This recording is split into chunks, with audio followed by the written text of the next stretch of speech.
Manya Gegaji Makolo Kavuma muna NUP. Olwaleero kansooke ne video eno nga sinakola eddako ya byabusuubuzi eno gye mpiseemu olunaku lwaleero. Eggwanga lino ntera okugamba abantu kyeno gavumenti bagiyita ekiri atabaala kyekiri anaasigadde ewaka. Tuludde nga twemulugunya ku nsonga z'eggwanga lino bwe zitambuzibwa ng'abantu abamu babiyita byabufuzi. Bannange si byabufuzi, twagala nsi yaffe kutereera. Wabula ekibifuula eby'obufuzi nti abadobonkanyiza ensi yaffe be bannabyabufuzi abaamaamira obuyinza bw'eggwanga nga bawambye ku bantu. Kati gwe buli lwe twogera n'okiraba bw'otyo gwe gwensekerera. Njagala mbalaga akantu kano mukategeere bulungi. Omukulu akulira URA gwe bayita John Musinguzi Lujoki ayina oluganda ku First Family ebyo byabwe kuba bagabana nsolo yaabwe. Ayina ekintu kyaguddewo oba mwakisomyeko mu mawulire. Nasomya amawulire ago n'empulira ng'ennaku ennuma. Bannayuganda oli abadde alinnya ennyonyi n'agenda asuubula ebintu ng'akimanyi nti ngenza okuleeta engatto oba empale oba essaati ng'ampa omusolo ku value bweti. Nja kuwa ekyokulabirako ekyabaddewo. Value omuntu kwabadde aweera omusolo eya 1.75 yalinyisiddwa okuva ku 1.75 n'etuusibwa ku 4. Kati kiba kitegeeza nti abadde awa 1.75 bw'omuteeka ku 4 oba omukubisizaamu kumpi emirundi 3. Abalala ne babassa ku 3.5.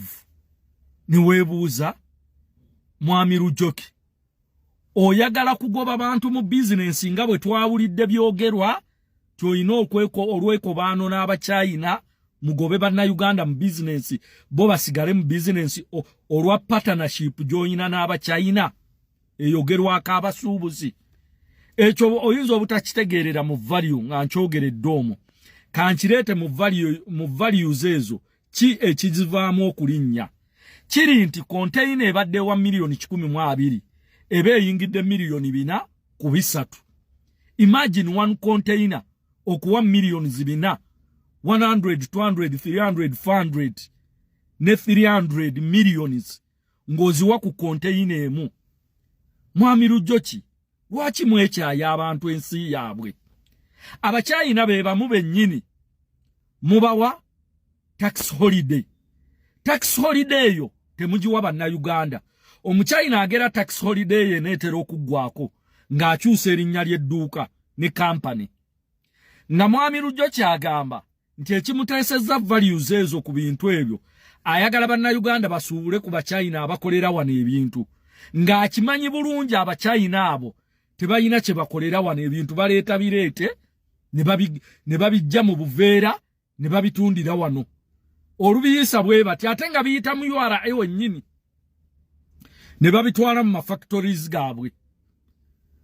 Ekyo kikolebwa olw'okuba Mr. Lujoki Musinguzi amawulire agaliwo you are in partnership with Chinese investors. Olabe nga bannayuganda bava mu business gwosigale ne famire yo nga mufuna. Gwe munnayuganda ayinza obutategeera kino kiri ki. Juuza akabenje kagudde ku luguudo luno olwafiiriddeko mutabani wa Sudiri Rajiv. Ebimu ku byaleese akabenje ako kwe kukeerewa kw'okumaliriza oluguudo. Naye kyekyavuddeko oluguudo obutamalirizibwa mu budde. Sente zirina okusasula contractor w'oluguudo olwo zaabula. Kyokka abasuubuzi obataddeko emisolo container ebadde ku 12 n'ogissa ku 4. Kati we twogerera omwezi mulamba n'ekitundu teri musuubuzi afulumya container nakawa. Wabula Lujoki Musinguzi ali mu kusanyuka olw'okuba bills z'abantu zirinnya wali ennakawa mu warehouses omuli ebintu. Ekisinga okunnuma ekirala nti warehouses za Uganda Revenue Authority bwe mukwata ebintu by'abantu, abantu abo abasuubuzi omusolo baguwa mmwe ate mubasasuza ne sente za warehouse mwe mutereka ebintu. Ekirala ekisinga ottuluma omusuubuzi n'amala okuwa omusolo ennakawa URA ekwata empapula n'ezimu anti tukuwadde empapula zo ziizo owadde omusolo aba atikkula ebintu bye ku dduuka oba ku sitoowa ye aba URA ne bajja ne pick-up omusuubuzi ne bamugamba tulage ekiraga nti osasudde omusolo n'akwata empapula n'azibawa nti ziizino oluzibawa ono gwaziwadde ng'amugamba bakubaze bubi zino size ssente z'obadde olina okuwa ekibuuzo we kijjira abambaze nze nabassa ku mulimu lwaki oteeka abatali professional ku mulimu nze omulimu gwange kuwa musolo bwe mba nkuwadde omusolo n'ompa empapula zange kitegeeza nti nkusasudde okuba nti oba bambaze bubi oba bulungi ekyo si kyange genda ovunaana mbaze kuba mukozi wo banaye bannayuganda mubatadde ku kisenge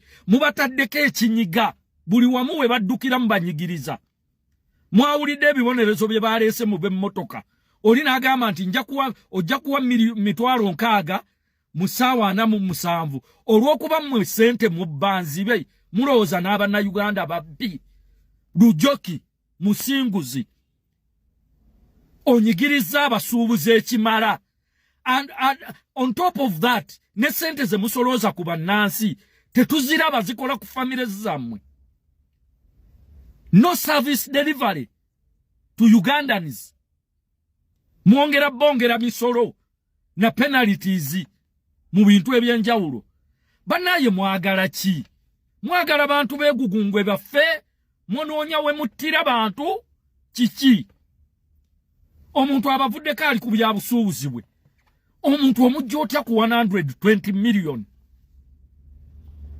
n'omuteeka ku 100 ebintu biri mu warehouses ennakawa tebivaayo kati gigenda myezi 2 Lujoki tanyega awoza mbirekeewo sente zisasula ku warehouses bwe zirinnya wabula yawoza kimu nalinyisiza values abachayina ba defendinga ebintu babijja bweru ne babireeta wano on top of that bayita ba investor abachayina bali mu kibuga Kampala batembeeya bintu naye mmwe basajja mwe abali mu buyinza muli mwagala bannansi bakole ki mwagala beteeke emiguwa mbulago lwaki mwefudde bannannyini nsi lwaki mulowooza mmwe musoose mu nsi eno gikulembera lwaki mulowooza nti mmwe muli bankomeredde buli muntu waali akaaba Lujoki musinguzi tukimanyi nti oli w'amaanyi oli wa first family naye tojja kunyigiriza bannayuganda enkolagana yo n'abachayina eri personal tetujja jikkiriza ate nammwe abasuubuzi ngu bassaako bwe tuba twogera ku nsonga ezitukwatako mugamba abo babyabufuzi politics determines everything in every country ekyo mukimanye munnabyabufuzi yakugerekera emisolo egyo emikambwe Lujoki byali mukola bya kinnabyabufuzi akona ivinga nabali abantu babadde baleeta ebintu byabwe mu ndeeta ez'enjawulo mu bibalemesezza baagala obbawo emisolo nakyo mukiganye kati mwagala ki basajja mmwe ne bakazi mmwe nawulidde akakazi akwogerera minisitule ya transport awulira nga tayagala bibonerezo ebya atunde emmotoka aziveemu n'okabuuza wali osuubuddewo akabbyako please enough is enough put off your knees on our what? On our necks. Basajja mwe mutufuukidde ekizibu. Omwana omutavudde yakoleka buli woteeka business omuntu omujjeko omusolo nakawa omulumbye mu dduuka omujjeko income tax KCCA mujjako license ey'omwaka waatikulira ebintu aba URA ebami mujjako kyokka nga asasudde omusolo. Mwagala ki Lujoki? Famire yammwe eyagala ki okuva ku bannayuganda? We are fed up.